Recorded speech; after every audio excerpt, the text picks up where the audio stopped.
What is going on, guys? Jason Burke here, Styles Clash for Life, coming at you on YouTube, and today I've got another edition of Football Focus. The 2021 football season is finally back underway. I apologize for not bringing you guys a Steelers record prediction video. I got really sick. I'm still battling a cold, so I'm trying to record this video. Please excuse my throat and my coughing if I get sick in this video. Also, my phone has been acting up and it's really full, so I don't know if I can get this recording off, but I hope I do, because Pittsburgh played Buffalo in what was considered, I guess, one of the bigger tests in a tough schedule this year. People were not giving Pittsburgh much of a chance in this game, even though the Steelers have a pretty good roster on paper and are returning a very good defense. People thought Buffalo was going to trounce Pittsburgh in this game, and Pittsburgh made a statement. They came out, and it was a tale of two halves. Pittsburgh did not start offensively very good at all. Defensive battle out the gate.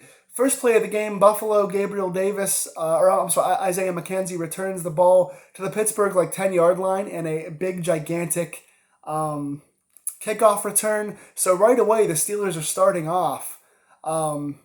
Defense is starting off inside the 10-yard line. They hold right away to the hold Buffalo to getting 3 points on a field goal. After that, not much scoring in the first half at all. Buffalo ends the half, first drive of the field goal and last drive of the first half, with a touchdown on good coverage by Cam Sutton to Gabriel Davis in the back of the end zone. So in spite of good coverage, we go down in the half 10-0. And so Pittsburgh's defense plays a very, very good first half. But because the offense does nothing at all, the Steelers go into halftime down 10-0. And right away you think Pittsburgh has to get the ball back in Ben's hands. We have to get moving on both passing and rushing offensively, and make some halftime adjustments, turn things around. Pittsburgh does turn things around with a 23-6 second half advantage, dominating Buffalo. Defense continues to dominate, holding to just 2 field goals, including one late in the game when the game was pretty much decided, when Buffalo had to stop the drive and go for a kick at the end. Pittsburgh plays a really good overall game. Offense comes to life in the second half, and a second half complete effort to win this game 23-16. Now, I don't want to get too hyperbolic here and say it was a statement win in week 1, because is there a such thing as a statement win whenever both teams are 0-0 and no one really knows what they have exactly in this new season yet? I guess not. But everybody is picking Buffalo to be, at the very least, the number 2 seed in the AFC this year behind Kansas City. People think Buffalo on paper has the second best team in the AFC, and many are picking them, even in the pregame show, picking Buffalo to go to the Super Bowl this year and be the AFC representative in the Super Bowl this season. So Pittsburgh beating a team like that when they're favored to lose, Pittsburgh to come in to at the very least, second best team in the AFC on the road and get a big win like that, you got to feel pretty good about what we did. Now, offensively, our stats are not going to look very good, but like I said, there's a lot to feel good about. With a young offensive line giving up very few sacks. I don't even know if we got any sacks given up in this game. Young offensive line didn't play great, but didn't hold too much. Allowed 1 sack on a pass that Ben threw away. They called a sack. So I guess there was 1. But no turnovers on offense. The running game, while it wasn't great, had some moments. Najee Harris falling forward at least. The receivers made some plays downfield. You got to feel good. Defense especially. That front 7 looks nasty. Pittsburgh looks really good in that pass rush, even without Stephon Tuitt in there. They look really good. Adding Melvin Ingram, they look really, really good on the rush. The slot guys filled in nicely. The inside linebackers didn't have to cover in coverage. So there's a lot of good things to point out here. Offensively, here are the stats. Big Ben, 18 of 32. 188 yards passing, so nothing special there, but not bad. 1 touchdown, no picks. Like I said, I think he was sacked once on a play that he actually threw the ball away on, and they called a sack because he was in the grasp. But no turnovers. Didn't make really any bad decisions. He did throw 1 ball that was picked off on a play that he knew there was a holding play, so he kind of just threw it away. So no real bad decisions there. Got the ball up pretty quick. Extended a few plays, especially on 1 third down conversion to Eric Ebron. Looked downfield a few times. He didn't look amazing or anything, but he had a pretty solid, efficient game. Again, 18 of 32, 1 touchdown, no picks. So didn't look great, but didn't look bad either, and was efficient. Najee Harris's numbers aren't going to look great here. 16 carries for 45 yards. But again, you're running, it's a rookie's first game, rookie running back's first game in the NFL, running behind a very young offensive line with 4 new hold standouts from last year. Trading for Trey Turner, 2 rookies in there starting. So 4 out of 5 new starters on the offensive line. You couldn't expect too much. And Harris did get a few plays. He got one 11-yard play on a draw play. He got another nice one on a 9-yard draw play. And then he, like I said, he fell forward a few times. He didn't look great, but he turned a couple of negative plays into 5-yard gains, 0-yard plays into 3-yard gains. Just falling forward, bouncing off the first guy. I like what I saw there. Again, he's still a rookie. 1 or 2 plays. One, he underran a route. Ben overthrew it on a goal line pass. Another one, he didn't get his head around enough. It was a 3rd down play where he was open for some yardage on a pass that he dropped because he didn't turn his head around fast enough. So you're going to pick up those plays. You're going to get that. He's going to find his gaps a little better. He's going to gel with Ben better. He's going to gel with the offensive line better. So I still like some things that I saw, even though the run game was not a big factor in this game. But he had 2 nice runs in the second half, and I see some room for improvement there. Wide receivers, again, the stats aren't going to jump out at you, but I like some things here. Deontay Johnson, 5 catches, 36 yards, and a touchdown. This was I think it was a 3rd down and goal play. Ben threw a fade. Deontay Johnson went up in the back of the end zone, bobbled the ball at first. It was a highly contested catch, so it was 2 guys jockeying for it. Bobbled it, caught it in the back of the end zone, drug his feet. Excellent catch. Deontay Johnson just 5 for 36, but I like what I saw today. Caught a few screen plays, made some guys miss. Looked really solid on his hands today. His only drop of the day was a bad throw by Ben. It was in his hands, but it wasn't his fault. It was Ben's fault. So nothing bad from Johnson today. He's worked on his hands a lot, and I'm seeing a lot of improvement in those hands, especially on the nice touchdown catch. Juju Smith-Schuster was our leader yardage-wise, 4 catches, 52 yards, including a nice back shoulder throw from Ben in the 4th quarter to extend the drive. I like that. Juju breaking tackles. I like that a lot. Chase Claypool, 3 catches, 45 yards, including one nice 22-yard catch down the field that he high-pointed the ball at on the first scoring drive of the second half. Ben just threw it up. It was a 1-on-1, highly contested catch. Claypool got his head around, jumped up and high-pointed the ball over the defender who had his hands inside, made the catch and held on. I like Claypool's hands in those contested catches better than almost anybody in the league. I like his physicality. I like what he can do on those long plays. Another one, the same play, Ben threw it up. Claypool went up, but the defender, was pass interfering. He didn't get his head around, so that drew another nice 30-yard pass interference play downfield.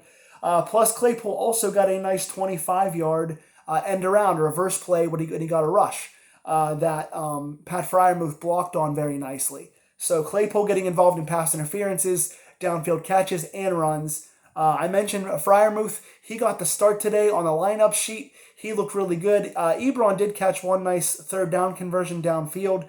Freiermuth also caught a nice play, like a 22-yard catch downfield in the middle of the field.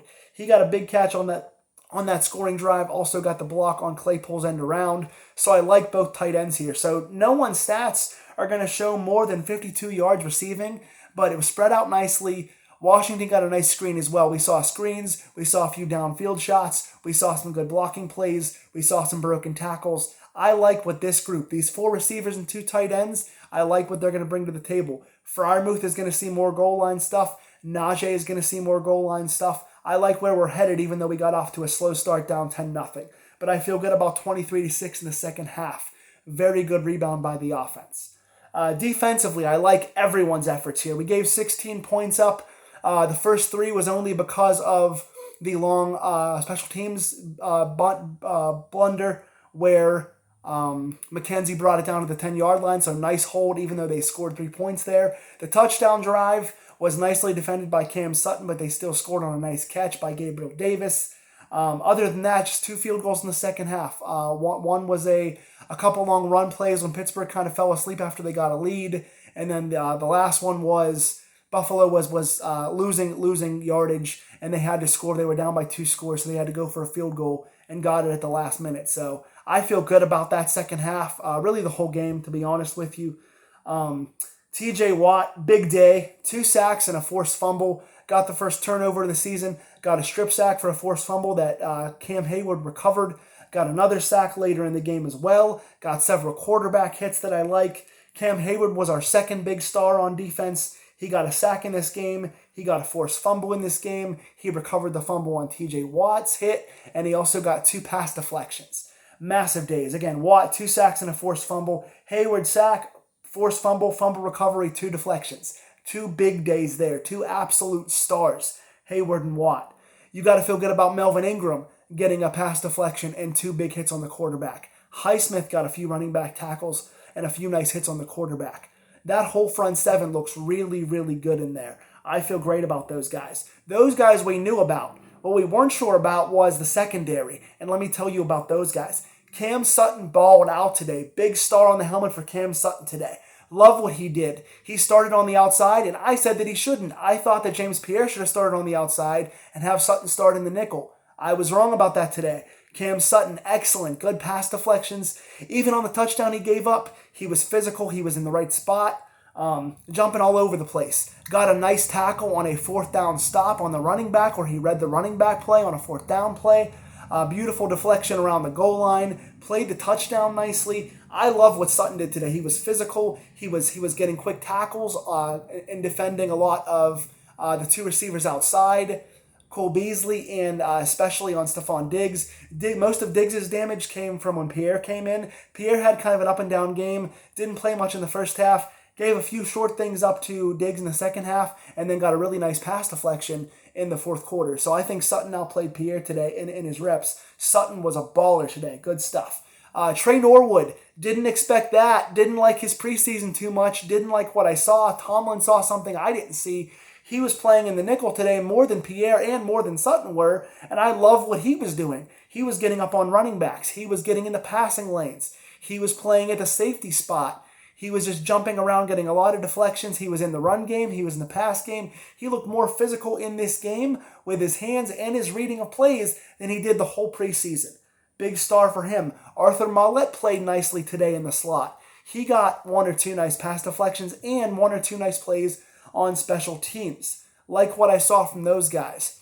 Everyone around the board. Devin Bush, nice tackling. Joe Schobert, nice tackling. They didn't have to play on the outside too much. Like what I saw there. Joe Hayden played well today. I like the whole secondary and how slot guys like Mullett and Norwood stepped up and how Sutton played. I like that. With guys in there like Pierre, we've got a solid team. Of course, obviously, Fitzpatrick made his plays as well, so I like what I saw there. Special teams, I was going to lambast them because they gave 2 long returns up, including 1 inside the 10-yard line, but they came back with a really nice blocked punt. Miles Killebrew paying dividends early on. Special teams guy we brought over from Detroit in the offseason. I didn't know if we should have kept him. I don't think I had him on my initial roster. If so, I was going to force him in at the very end. Blocked a nice punt, got in there up the middle, got a nice blocked punt. Picked up, scoop and score by UG3, Ulysses Gilbert III, another guy that maybe we weren't sure if he should have made the team this year. 2 special teams guys paying dividends on this roster. Miles Killebrew with a blocked punt, UG3, Gilbert III with the scoop and score, putting the game out of reach and letting us pin our ears back on defense. That was the one that blew the game open. Excellent stuff there. Also, Arthur Mullett with several special teams tackles, like I said, and Derek Watt, special teams tackles. He got at least 2 nice hits out there on special teams. So Pittsburgh rallies from 10 points down, outscores them 23-6 in the second half, and wins the game 23-16.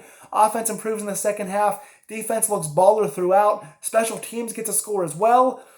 You got to feel good about this. Coming in, again, on the road against Buffalo, one of the top 2 teams in the AFC, and getting a statement win like that with your defense looking as good as it did. The offense with all the rookies playing strong in the second half. They're going to gel better going forward. You got to feel good about this win for the Steelers. Who impressed you the most in this 23-16 win? What are you looking forward to next week? Steelers beat Buffalo on the road. I'm liking this. Tell me in the comments below what you think. Like, share, and subscribe, and tell me in the comments if you want to see more of these week to week. I will see you guys next Sunday. Go Steelers.